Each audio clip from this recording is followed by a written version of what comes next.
Welcome again to one of Anchor road code video. Now in this video, I am going to do a comprehensive video explaining how to get your driver's license, how to get your learner's license, how to renew it, and how to upgrade your license, along with some questions and answer you are gonna get when you are gonna go for your driver's license and your learner's license. That is why I said this is gonna be a comprehensive video. Are you a long-time driver? Are you a person who are going to thinking about getting your driver's license? This video is for you. Are you ready to drive with Anchor in this video? Remember to like the video and to share it with friends and family that you think can benefit from this video. Let us go. Let's go in this video then. Put the car aside and let's get some bookwork done. Now, first question I want to ask is what is road code test? What is a road code test? Now, a road code test is what you do to get your learner's license. Now, what is involved in getting a road code test? What is a road code test? Well, you're gonna get 20 questions, 20 multiple choice questions, and all of those questions are gonna be from a road code book, and you're gonna even get questions based on your intelligence of what's taking place on the road. And these questions is not a question where you go write out answer for. It is a multiple choice question. 20 question, multiple choice. And if you get 75% right, or if you pass the test, that is when you will get your learner's license. What they're gonna do now at the depot, they're going to give you a sealed envelope that you're going to take to the tax office, and the tax office is going to now issue you with your learner's license. But before you get there, I want to tell you about the procedure in getting your learner's license. The procedure before. Now, you can apply online. You can apply online to get your learner's license, or you can visit the examination depot in your parish. Now, when you go to the depot face to face, they're gonna give you a form that you're gonna fill out. But you're not gonna fill out the form right there on the spot. No. But what I want you to do, you're gonna ask them to give you a test date where you're gonna come back and do that test, that road code test. Now, when they give you that form, you're gonna take home that form. When you get home now, you're gonna read through the form, and the form is gonna tell you exactly what you want. For example, you're gonna do a medical. You're gonna have JP sign some pictures. Every little information that you must get will be on that form. You're gonna take that form back to the depot, and the same day you get to do your test. You take that form back and do your test the same day. Now, when you pass that test, you go to the tax office, as I told you before, and they're gonna issue you with your learner's license. Now, what age can a person get their learner's license and their driver's license? 17 is the required age. 17, 1 and 7 is the required age for you to get your learner's license and your driver's license. Anka, is there a cost to get your learner's license? Yes, There is a cost to get your learner's license. At the tax office, you pay $1,700 at the tax office. And how long can a learner's license last for before it expires? You want to ask me a question? Is 1,701? 1,800. One, hey, a 1,800 at the tax office, you know. Not one, yeah, 1,800 you pay at the tax office to get your learner's license. And the learner's license lasts for 1 year. 1 year, the learner's license lasts for. So when it expired, you have to go back to the tax office and renew that learner's license. When you renew it, it's going to be the same money, 1,800. You're going to take back with you 2 passport size picture stamped and signed by a JP when you are renewing your learner's license. Now, it is the same procedure when you are renewing your driver's license. Same procedure.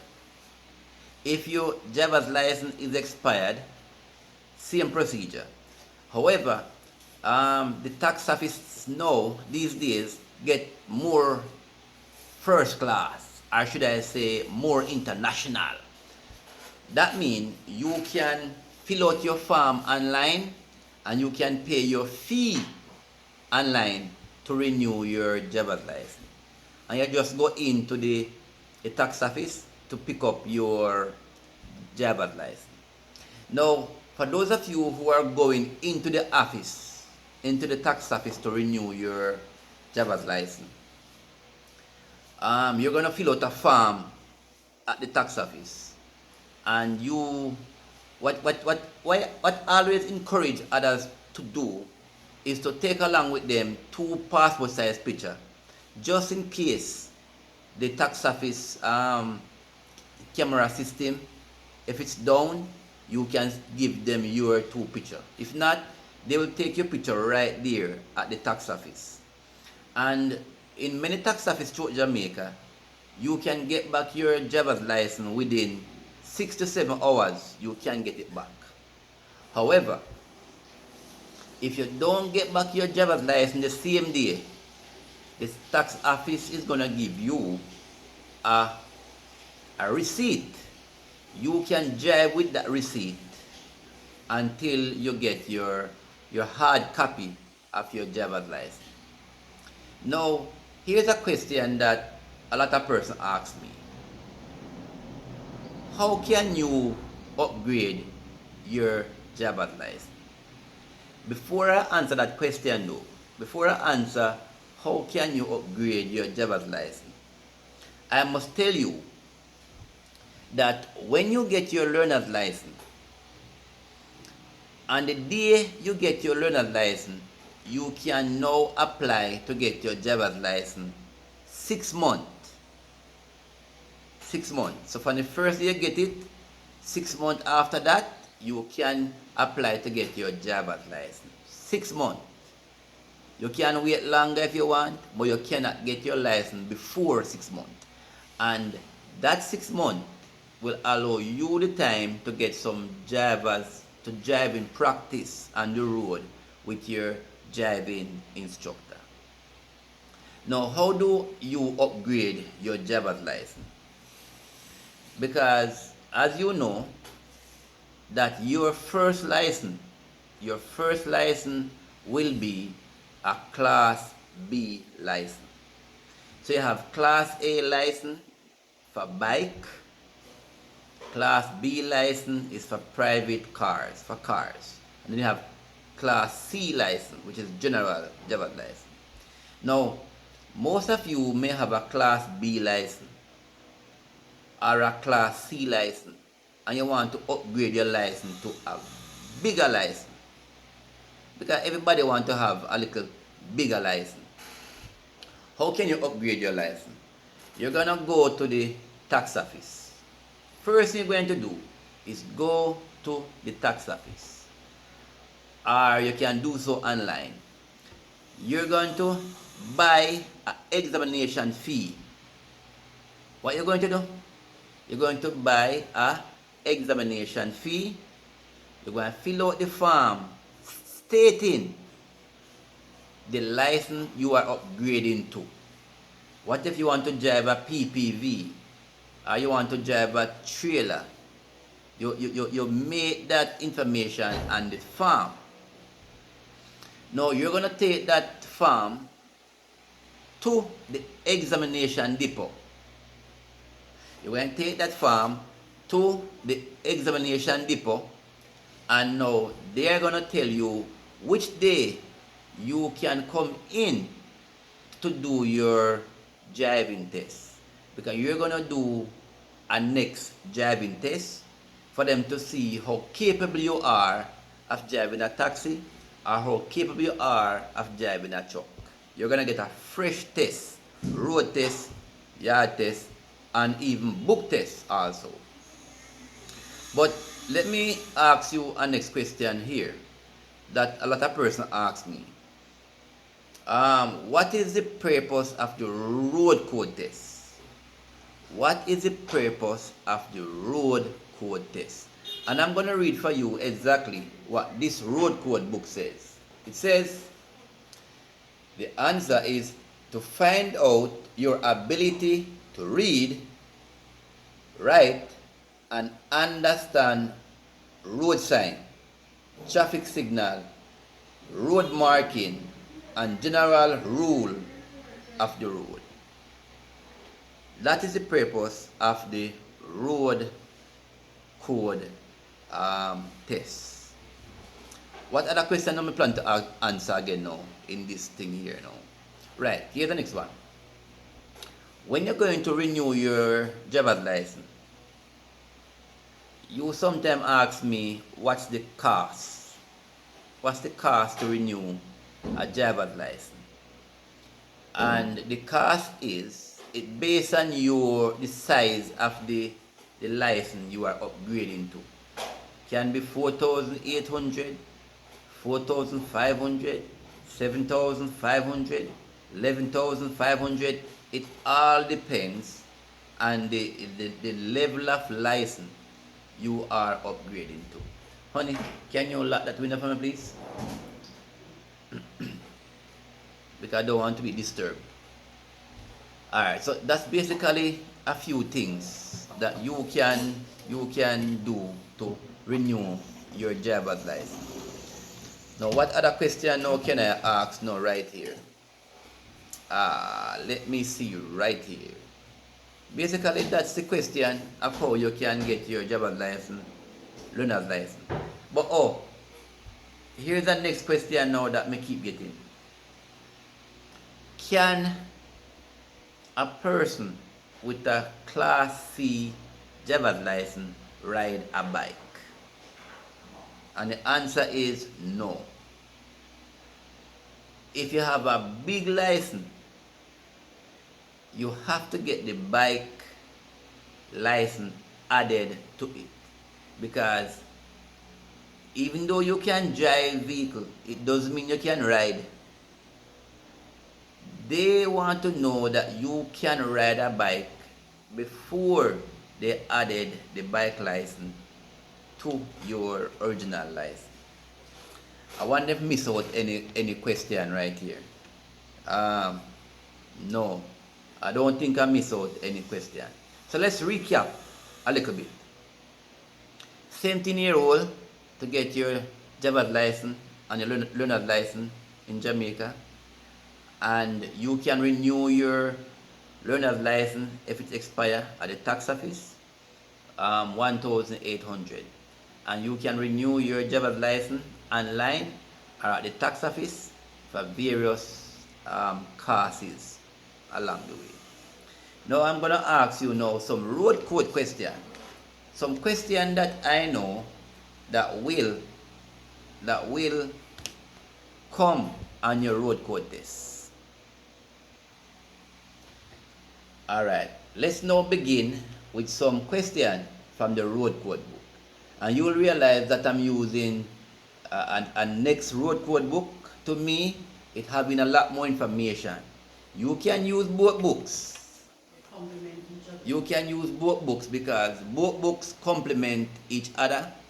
But Anka choose to use this one today based on the question that I want to share with you. Here's the first question that I want to share with you. And these questions will be on your test, or it assists you to drive better if you have already have your driver's license. Let's go. If the signal light change from green to amber as you approach an intersection, what should you do? So if the signal light change while you are entering or approaching the intersection, what should you do? Answer: stop. If a stop cannot be made safely, proceed with caution. So the first thing you do is stop if you can stop safely. If you can't stop safely, then you proceed through with caution. Next question now. When a driver is approaching an intersection that is blocked with traffic, what should the driver do? Do you understand this question? It is saying that when a driver is approaching an intersection that is being blocked up with traffic, in other words, traffic jam, what should the driver do? Answer: stop. Stop and wait until the traffic ahead move on or clear before entering the intersection. That is good information. Now, it said that if there is a blockage at the intersection, you should stop and wait until it clear up. But there are some drivers, especially the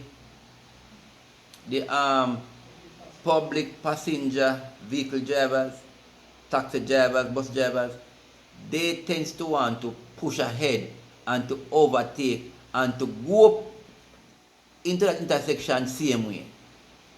If the intersection is clogged up and blocked up with vehicle, how it go be good for you to soft shoulder and overtake and gone up the same way? It will cause more problem. And therefore the instruction here is for us to stop and wait until it clear up. So what would you do? What would you do if you approach an intersection that is blocked up with traffic? What would you do? Or what have you been doing? You saw shoulder go up there, overtake and go up there, or you stop and wait until it clear up?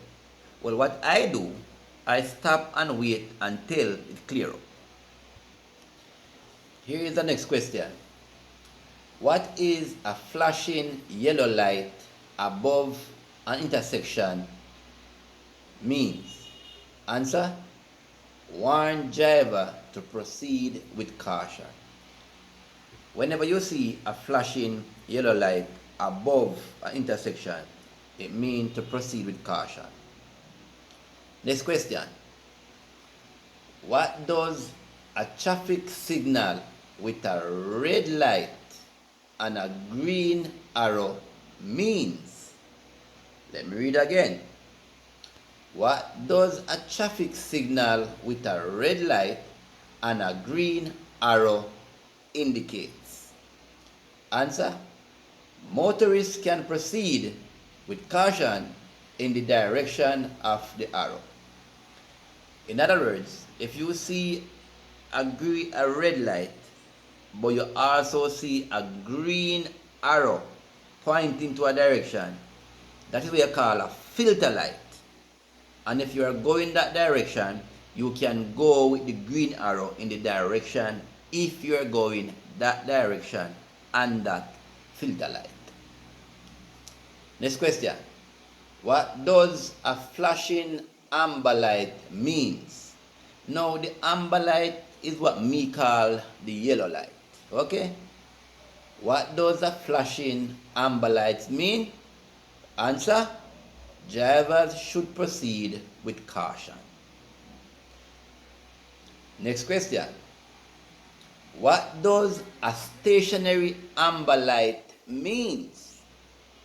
What does a stationary amber light mean?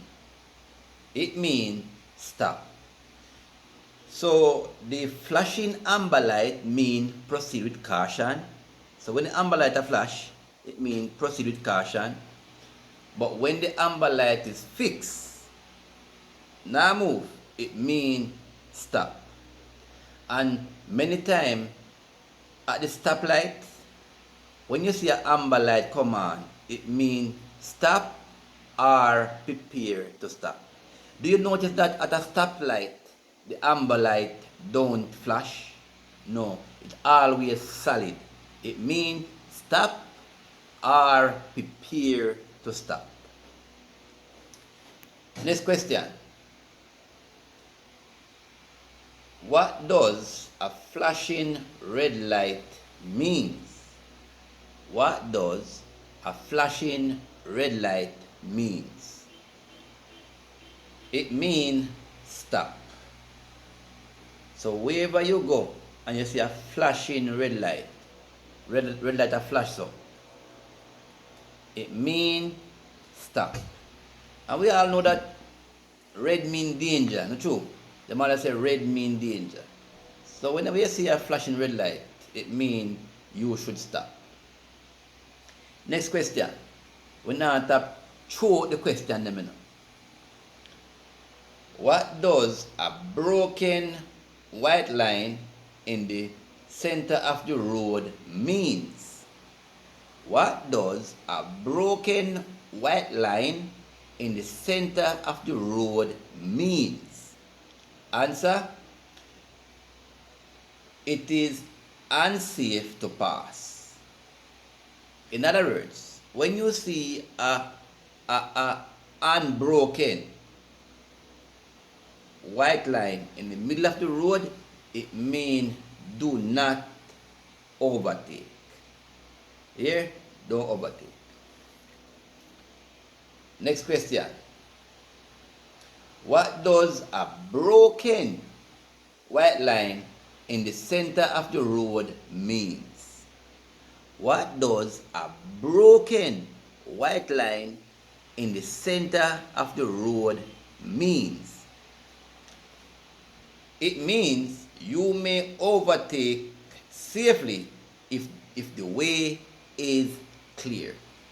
And you know that me see a picture in this book of a broken white line. Here it is. Let me show you now. So this one over here, this one right here, this one is the unbroken. When the line is solid in the middle of the road, look at it, right there. When it's solid, it means you cannot overtake. See that? It's solid. When it's still like this now, this one, broken. When you see that broken white line in the middle of the road, it means you can overtake if the way is clear. But guess what? I'm going to teach you something again. Right here. Look at this. Look at these two lines right here. You will see right here that you have a broken white line, and right beside it you have unbroken white line. Now, how do you know what to do when you see that in the middle of the road? Let me explain to you right now. Whenever you see two lines in the middle of the road, one broken and one unbroken, it means if you are on the side where the unbroken is, if your car is over here and the line where it's unbroken, it means you cannot overtake. So anyway your vehicle there, if the line closest to your vehicle is the unbroken white line, it means you cannot overtake. So me always teach my student say, any line closest to your car is the line that applies to you.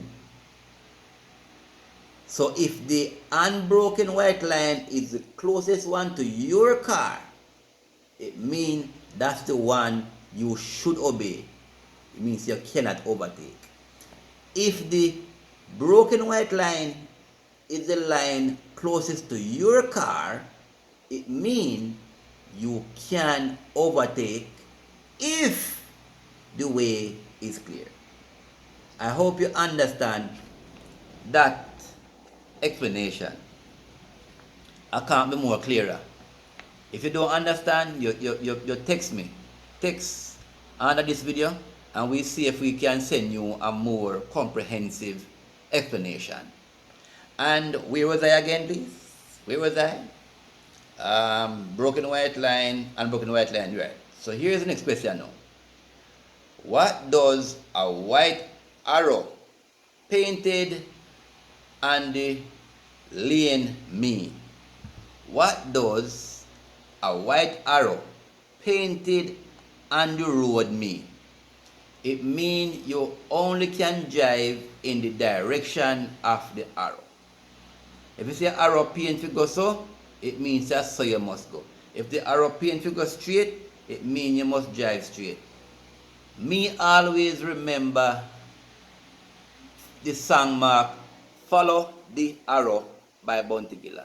Because Bounty Killer did have one show in Jamaica named Follow the Arrow. So I always remember, if a girl want me down the follow the arrow. So every time me hear about arrow, me always remember that song. So follow the arrow when you are driving. If you see it painted in the road, follow the arrow. Next question now. When approaching an intersection which has no stop line, crosswalk or sidewalk, what must drivers do? Answer: at the edge of the right. Stop at the edge of the intersection. So when there is no stop line, no side crosswalk or sidewalk, you say that driver should stop at the edge of the intersection. So you go as far as possible to the major road and stop, look left and look right. My problem is that now, not a problem, not a major problem, but I realize that most road in Jamaica now is being marked with stop line. Majority of the intersection in Jamaica, I noticed that the government put stop line. Me have a problem with some of the stop line. That's my input. Me have a problem with some of the stop line. Some of the stop line at some intersection is too deep into the lane. Because if I should stop at some of those stop line that the government write, me can't see nothing. Me can't see walk come left, me can't see nothing walk come right. Because I'm too deep in the lane. So some of those stop line have to come up a little bit closer to the intersection. I understand why some of those stop line is painted deeper into the lane is to make way for big units, big trucks and trailers that they can always maneuver themselves around. But my God, however, some of those stop line is still too deep down into the lane. And we need to start put it up a little bit further. But do you know what a stop line is? Because sometimes when we talk some things, I don't know. A stop line is a little line across the road where driver must go and stop. So it's a little line across the road where a vehicle must go and stop right there. And that happens at most intersections. You will see that stop line. You don't put your wheel over the stop line. Put your wheel before the stop line. Huh? Next question now. I know so good like one time, you know. I go. I'm gonna like wear no glass. Here we go again now. What should you do when moving from a parking position? What should you do when moving from a park position? It says always signal and check your mirrors and blind spot.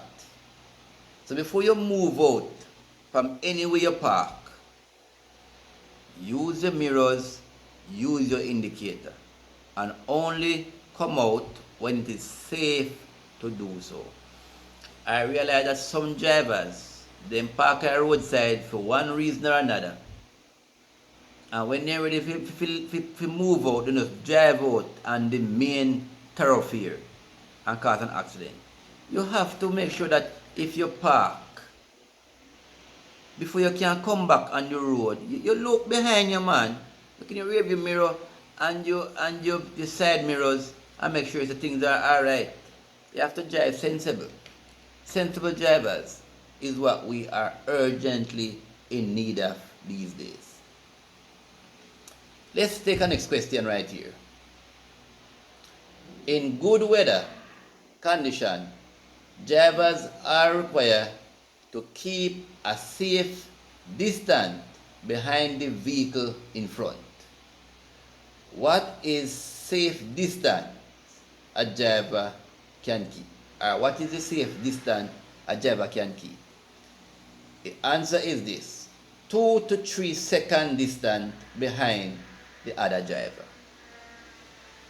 In Jamaica, we have a simple way of explaining that. Don't drive too close to the vehicle in front of you. Always leave ample space just in case the vehicle in front of you stop. You have enough time to stop your vehicle before you hit into the next vehicle back. Just yesterday, I see one of my friend buy a brand new Honda car, man, buy.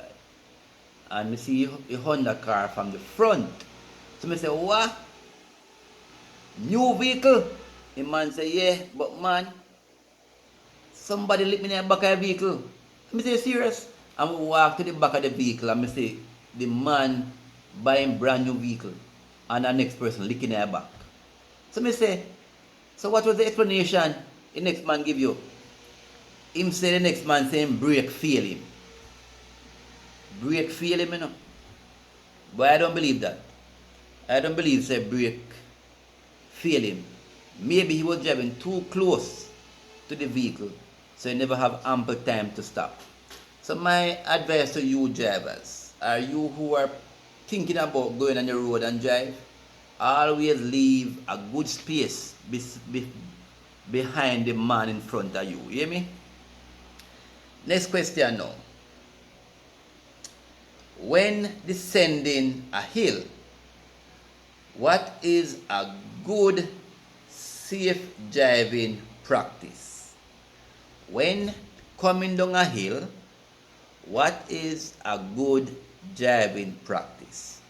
The answer: gear down, using the motor to assist in braking. What is this thing saying to us? Gear down. If you're driving a truck going down a steep hill, them always say engage your lower gear, your one gear, your second, when you're going down a hill. That vehicle, that compression will help hold the vehicle going down.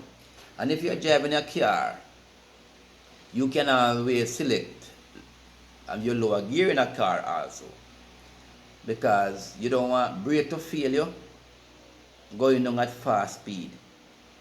Because me believe say brake can stop some trucks if they are going down at fast speed. So gear down and take time drive down a hill. Next question now. If your vehicle becomes disabled or break down, on a highway, what should you do? If your vehicle broke down on a highway, what should you do?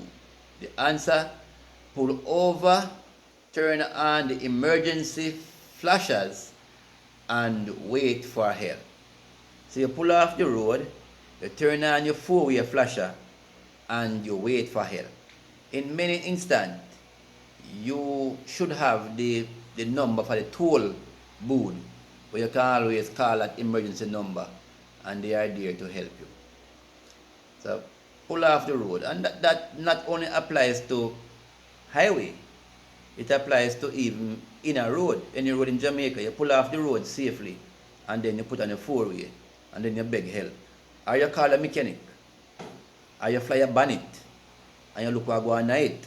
And remember, don't open the radiator cork when the vehicle is hot, because you can cause great damages to your body. You don't do that. So me I try to say, if you don't understand much about the engine, you probably just call a mechanic or wait. Next question now. Let me pause a little bit right here. I am going to ask one more question, because I don't want to make the video too long for you, yeah? Here's the last question I ask now. Where and when should you dim your light? Where and when should you dim your light? Answer: dim your light in brightly lit area, in built up area, when facing an oncoming traffic, and when approaching a corner or a bend. So when you're going around a corner, you dim your light. When other vehicles approach you and you go towards them, you dim your light. And dim your light in brightly lit area. Dim your light. Now I am going to stop there. Look out for more questions like these in the coming days, because I don't want none of you fail no test. When you sit your road code test or your driver license test, I pass, want to pass it, because I want to know enough about the road. Because the more you know about driving, is the better you will drive, and you will save your life, your family life, and the life of others. So continue to drive safely. Like my video, share my videos to friends and family. Big up on yourself. I'm out from Anchor. Zip.